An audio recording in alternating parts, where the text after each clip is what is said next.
Hello, and welcome to the Still to Be Determined podcast, the podcast that follows up on topics from the YouTube channel Undecided with Matt Farrell. That's Farrell with an E. I'm Sean Farrell. I'm a writer, I'm a novelist and picture book author. And with me is my brother Matthew. Hello, everybody. Today we're going to be talking about the most recent episode, which was Why Drive When You Got This, the Rad Runner E bike review. And this was dropped on June 2nd, 2020. June, Matthew. June. I can't believe it's June. June. Halfway through 2020. I don't even want to think about that. Halfway through 2020. This episode is a review, but I do think that it has a lot of connective issues around it that are currently evolving. And they're evolving, unfortunately, they're evolving unevenly from place to place and city to city. So depending on where your listeners are, it's entirely possible that there are some people for whom bikes like this would not be allowed. Correct. And there are places where various versions of the bike might not be allowed. And then on top of all of that are questions around where are people where biking would be potentially unsafe. So this this touches on the bigger issue, I think, of U.S. restrictions, or not just the United States, but restrictions anywhere around this kind of vehicle or encouragement of this kind of vehicle. Obviously, there are places in the world where bicycle transportation is the predominant form of transportation. By a pretty wide margin. It's like one of my patrons is from Denmark. In Denmark, Copenhagen specifically is like the bike capital of the world. It's like bikes outnumber cars. I think it's like 5-1 or 6-1. And you'd think, it's, more bikes means more people getting into bike injuries, but they actually have an extremely low bike injury rate compared to how much they bike because they have the infrastructure for it. They have proper bike lanes. It's when you accommodate bikes in a proper way, it's extremely safe, very economical. It makes you for a healthier population. It's this. There's so many benefits if you handle it right. But in the United States, we're lacking way behind on that. But there's also in Europe, it's kind of like it's funny. It's almost like the best of both worlds. Like some areas that were rebuilt after the World War II took some of this into account. And then the flip side is the areas that are older than that, the roads aren't wide enough to really accommodate cars in the first place. Right. So it's like buildings that are really close together. It's like it's built for pedestrians and bikes. So there are parts of downtown Manhattan that cars simply should not be allowed. And they are. And so you end up with these extremely narrow one-way streets, which, if there are cars parked on them, become very difficult to get down at all in another vehicle. So it's like one car parked on the side is almost enough to block the entire road. And I, for a long time, have wondered why there are sections in the Village in downtown Manhattan, why they allow cars at all. Right.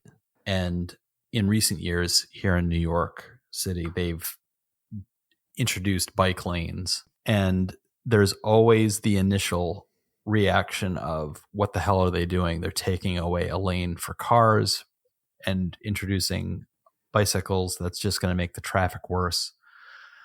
And it obviously does affect the car traffic, but after about 2 months, you can't even remember what the original car traffic felt like. So it starts to feel the same. And unfortunately, here in the city, one of the things that's come out of higher bike usage is more deaths on bikes, which are caused by people getting hit by cars because drivers are not cautious. Right. And the bike lanes have not mitigated that. And in some places, like I live on an extremely busy thoroughfare that was 3 lanes going both directions. It's basically, it's almost like a highway-sized avenue. Yeah. With traffic lights. They put in a bike lane on both sides of the street. So now it's 4 lanes of cars going both directions. And when they put the bike lanes in, people on bicycles tend to cut through red lights, Mm. thinking, they'll just quickly look and assuming, like, if they don't see somebody coming down the side streets, they'll zoom forward as if they are free to go through a red light. And there have been a lot of accidents where a car has come around a corner and is turning, and so the rider doesn't see the cars behind it about to turn, and they're cutting through the intersection as the car makes the corner, and then the drivers are just going too fast. That's on the biker though, because the bikes are supposed to follow the same rules as cars. So that's it's created a bunch of debate, which is, bikers in the city, and I think it's one of those. It feels very much like a Darwin theory in practice. Yeah. Because biking in the city was dangerous, only those people who were the most aggressive bikers would do it. And so it created this breed of biker that is extremely aggressive. And now they've introduced lanes for the bikers, which allows them a little bit more freedom and ability to gain more speed in some cases. And because of those aggressive tendencies that are already inbred into that group, I think it creates that sort of like I've seen bicyclists do very reckless things, and I've seen them hit pedestrians. I've seen them do things, and then they get immediately aggressive in response to that. So I've seen bikers actually bike into somebody and then try to hit the person with the bicycle. So I've seen weirdness, but that's, New York City.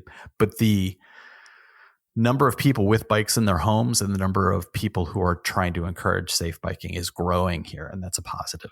It's a positive thing. But it's difficult when you're in an environment which is so car heavy, like the city is. Well, even the entire United States. The entire United States is built around cars and getting cars around. In my area, the city I live in with the city next door, there's an area that's referred to as the Golden Triangle. It's this big kind of area, and the two cities are working together on a Golden Triangle kind of rejuvenation where they're trying to encourage pedestrians and bikers. And it's going to be taking place over the next 10 years where they're adding more bike trails and bike paths and official bike lanes on the roads. So where I live, along some of the major roadways where I would not feel comfortable biking on because there's so heavy traffic, there's now bike lanes. So I've actually been able to take advantage of that. It's fantastic. And one of the bike paths is built on top of an old railway that's no longer used that stretches for something like 8 or 9 miles. I'm sorry, but I couldn't help imagine that they still have the railroad ties down. So as you're riding your bike, you're just going, No, those are all torn up. And it was just a dirt path. And right now they're paving that path. And they're actually building bridges for the paths that go above the major roadways. So that's nice. It's going to be completely dedicated to running, walking, and bikes.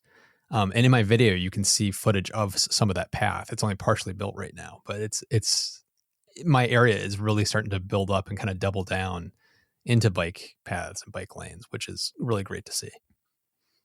I'm reminded of up in Rochester and in other parts of upper New York State where the Erie Canal runs. Yes. That the Erie Canal is largely used for bike paths and jogging, and it's really beautiful. It's a great place to go. It's also a great way. It's like a highway for bikes to get between some of the cities.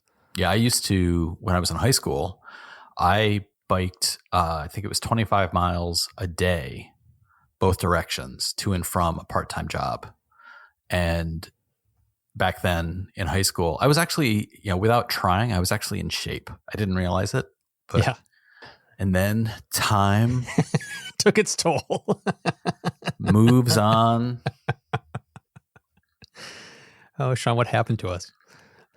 Well, I don't know about you, but I got a long list of things that happened to me.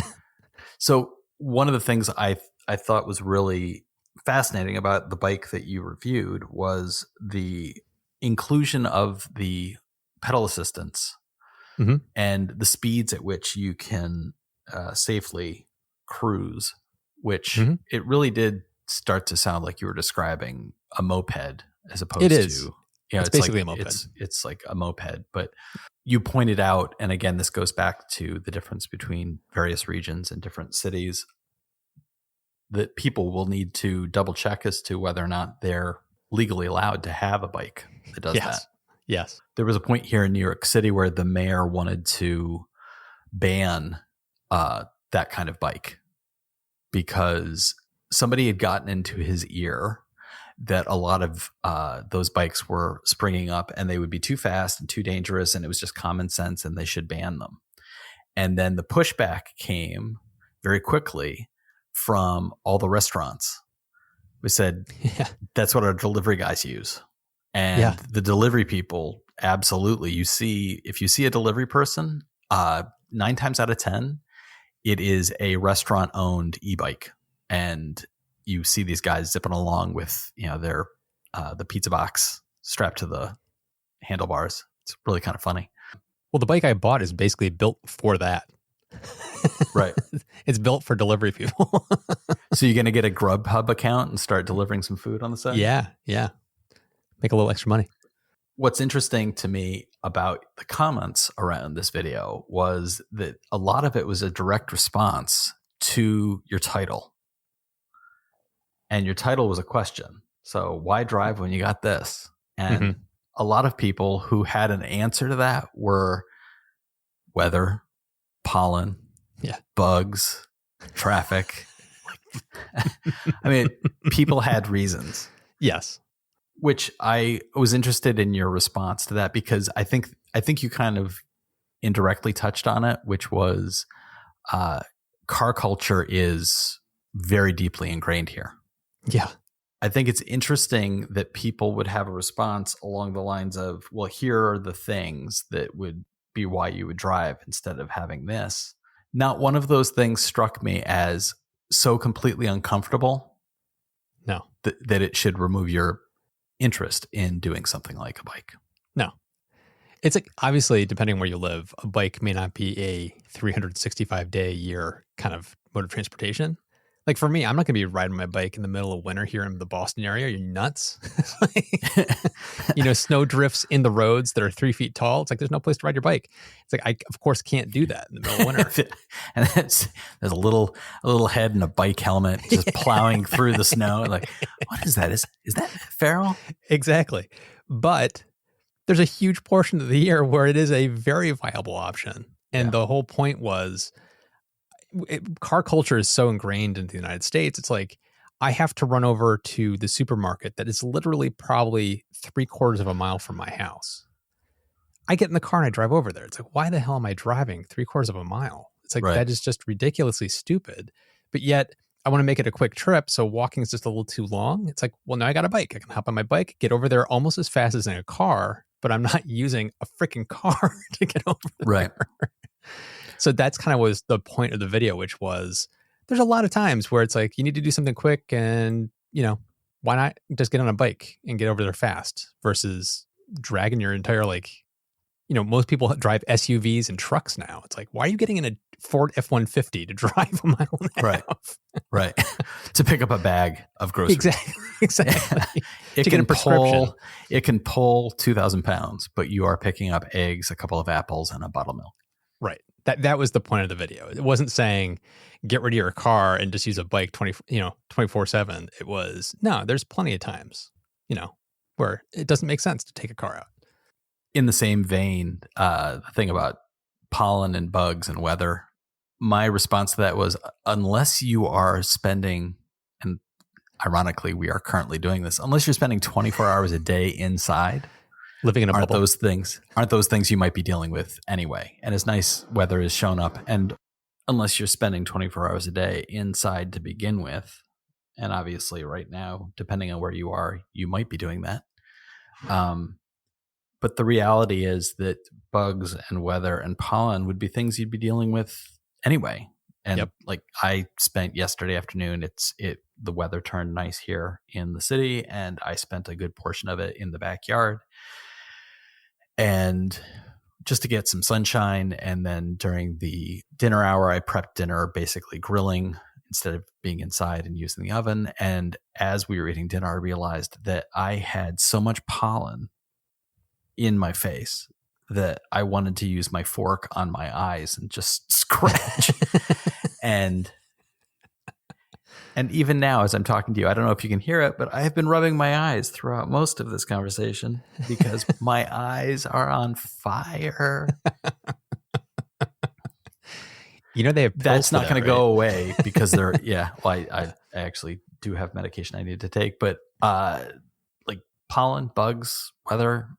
I mean, if you're not talking about a 3-foot snowdrift, Yeah. biking in the rain is not a sad thing.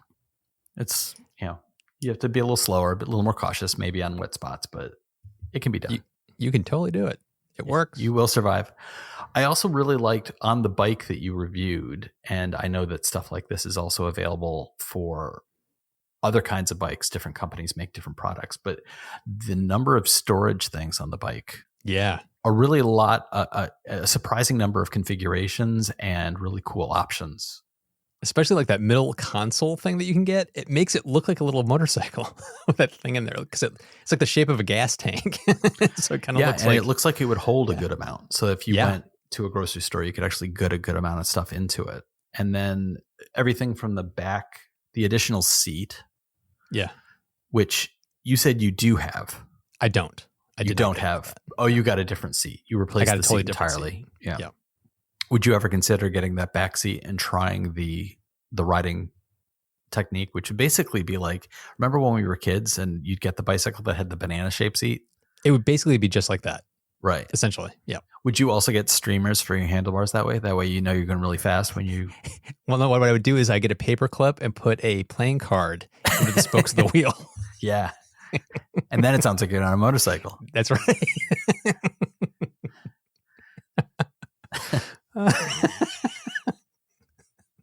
Oh, the streamers. Yeah. You remember the streamers? I remember how those bikes would get sun bleached.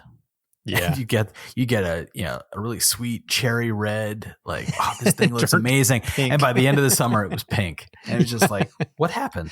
Why does it look like, is it fading away to nothing? What happened? Yeah.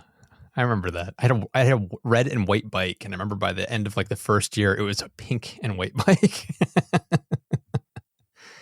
For me, the bike that I remember the most was the very first bike, which was The one that weighed like 1,000 pounds that was made of iron. Yeah, it was. That you crashed. It was sold to mom and dad for me when I was, I want to say 6, maybe 7. Mhm. And it was a girl's bike for a kid who was probably closer to 10 or 11. And I believe it was a Schwinn, and it was red, and it was made out of basically cast iron. It was because it was so heavy. old. Yeah. This is the 1970s, and the bike was already 20 years old. So the bike had been made in the 50s. And the thing that added even more weight to it was that it was solid rubber tires. There were no tubes. So the entire bike weighed close to 60 pounds. And the very first time I got it for my birthday, and I remember mom and dad walking me into the driveway to show me that they'd got me a bike. And a bike to me at that age was sort of an abstract thing. So I remember not being excited because it wasn't a thing like I was like, oh, I want a bike. I want a bike. Yeah. It was like, oh, I know bicycles exist. So they showed me this thing and they were like, are you excited? And Why did I get a bike? Yeah. And mom was just like, are you excited? And she wanted me to be excited, and her disappointment at my lack of interest. And my interest was more abstract. It was just like, oh, a bike. Oh, I could do this. And I remember standing there and thinking, is this something I can do? Because I don't know that I can. Right. And I ended up walking it. We lived in Oneonta, which is a very, very hilly town. And there's a mountain that is right there. And we lived at the foot of what was effectively a mountain. So it was like I walked this bike up the hill toward the mountain, and our street was very steep. at the one end. And I think I must have been 7. And I knew enough to say, I don't know how to ride a bike because biking is pedaling and steering. But if I take one of those things away and just do the steering, I should be able to do it. So I walked up to the end of the sidewalk. Can I just pause you for a second? Yeah. This is a different era where parenting was a very different thing. Oh, at this point, if I had said to mom and dad, I'll be back in a couple of days. I'll see you on Wednesday. If I had wandered up the hill. Yeah. If I had wandered up the hill by myself and been like, I'll see you next week. Don't worry about me. I'll go to school. Mom and dad probably would have been like, okay, write us. Good luck. Good luck. Have fun storming the castle. Yeah. So I walked up the hill and got to the end of the sidewalk and got on the bike. And there were 3 houses and then an empty lot and then 2 more houses and then our house. Yep. Those were what I was passing. I passed the first houses and then got next to the empty lot when I knew I had made a huge mistake. Because you were probably going 20 plus miles an hour. And the bike weighed so much that it picked up speed very easily. And I was, in fact, steering it. It was a lot of herky-jerky steering. I was definitely doing a lot of slaloming, zigzaggy.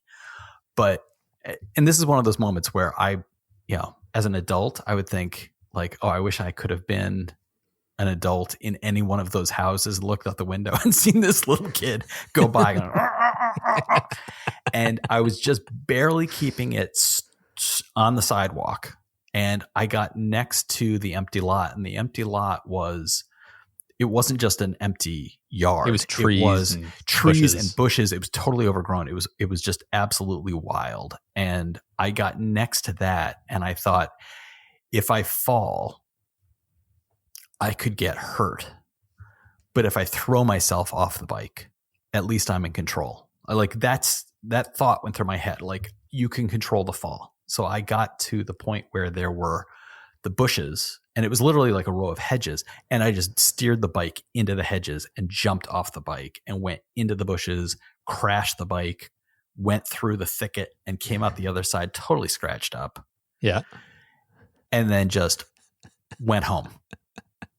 And walked into the driveway, and mom and dad and you were standing there, and mom and dad were talking to the neighbors, and dad turned and looked at me and said, "Where's your bike?"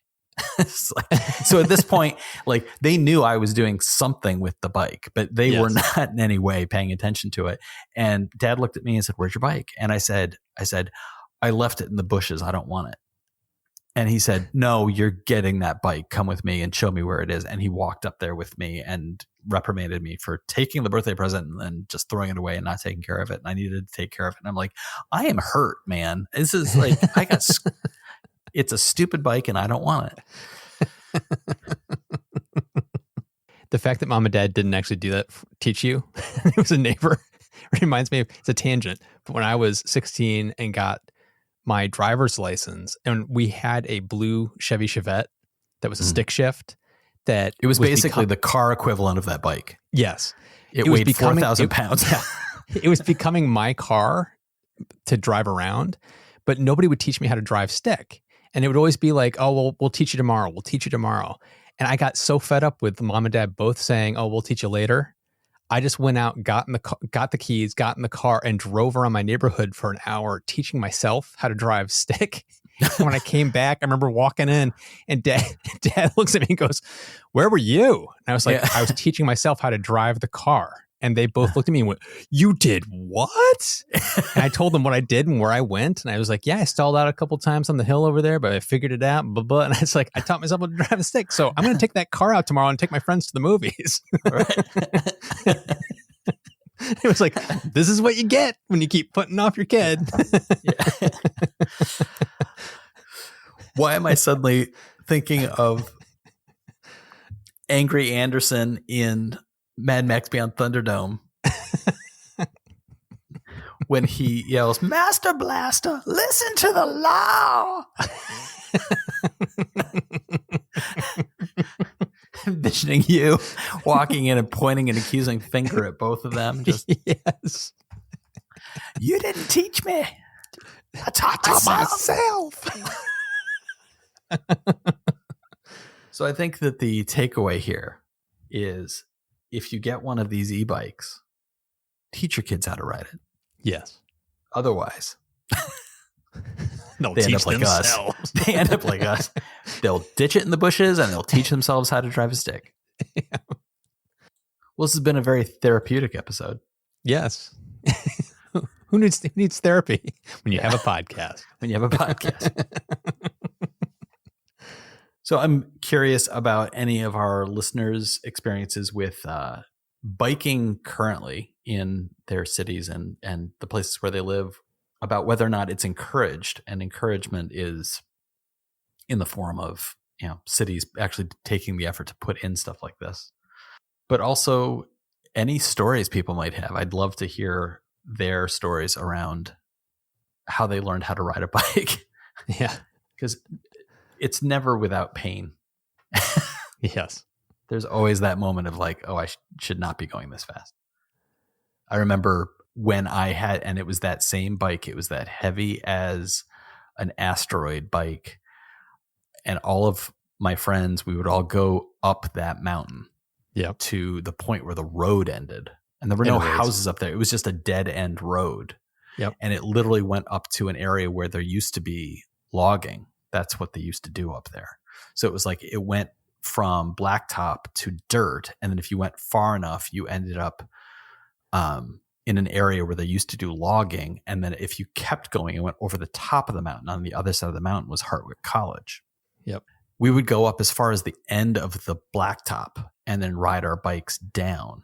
And that bike was actually it looked like a 1950s Schwinn, but it was the fastest bike of all of our friends because it weighed so much. You broke the sound barrier every time you went down that hill. And you'd go down that hill and it was always slower to start and everybody else would take off and be ahead of you. And then about halfway down the mountain, halfway down the hill, suddenly it'd be all, and you'd just be like cruising past people. And I knew all my friends had the banana seat chopper bikes, like the big handlebars, and they'd be all like leaning back and like really feeling it, and their hair would be whipping in the wind. And then I would come cruising along and just like zoom past all of them on that bike that weighed 3 times as much. And I remember how much trouble I got in when I was doing that. And Mom was sitting on the front steps for the first time. And this is, again, like different parenting era. Yeah. But it was like the first time that she had ever been on the front steps when I went cruising by. And she saw me cruise by at probably 30 miles an hour, not holding the handlebars through a stop sign. Yeah. And it was just like, I stopped the bike. Like the contest was always how far could you coast? Yes. And that bike would pick up so much speed that you could coast all the way past the first stop sign to the main street, all the way to the main street, and then go around the block. Yeah. I was able to do that on that bike because it would have so much momentum. And my best friend stopped me as we were cruising down that street. And he said, your mom's calling you. And I went back and I was just like, what's going on? And she was so mad because take your bike, put it in the garage. You can't ride it for a week. And like, it was this whole thing of like, and I'm like, what do you mean I was in danger? Like I had never heard a word about possibly being in danger. Yeah. The idea like, what are you talking about? Like no helmets, no reflective this was a devices different era on the bike at all. It was like, I think that at one point, Dad went to a bike shop and bought a little reflector and attached it to the back of the bike. So it did have one little reflector on the back, but it didn't have any lights. It didn't have any horn. It didn't have a bell. I didn't have a helmet. There were no safety instructions. There was nothing about like, make sure you always stay to the right side of the road. Like we were cruising down the middle of the street and would cruise through a stop sign. Yep. At easily 30 miles an hour. And it was a few years after that my best friend did in fact get hit by a car. Oh, that's not on that street. Not on Yeah. that street, but he was doing the same thing at a friend's house in a different street that went to the same main road. And he went into the street, couldn't control it, went into the street, got hit by a car, and almost got killed. So it's like that was a reality, but it was not a reality that, of course, as a kid, it's not in my head. I'm not getting a bike when I'm 7 and thinking, well, I need to make sure I follow proper safety rules.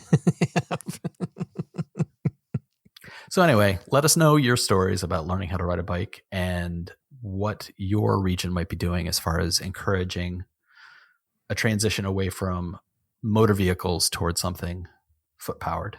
Let us know what you think about this episode or the YouTube episode. You can reach out to us on Twitter at StillTBDFM. You can reach out to me directly at by Sean Farrell, and Matthew is at Matt Farrell and Undecided MF. Be sure to watch the latest videos on YouTube. It's at Undecided with Matt Farrell, and you can find the podcast at stilltbd.fm. Please subscribe. You can find us on all the major podcast providers like iTunes, Spotify, Stitcher. Be sure to give us a rating, review us, and share us with your friends. It really does help the podcast. The podcast helps the channel helps Matthew, and then Matthew helps me. Thanks so much for listening, everybody. Happy pedaling. Talk to you next time.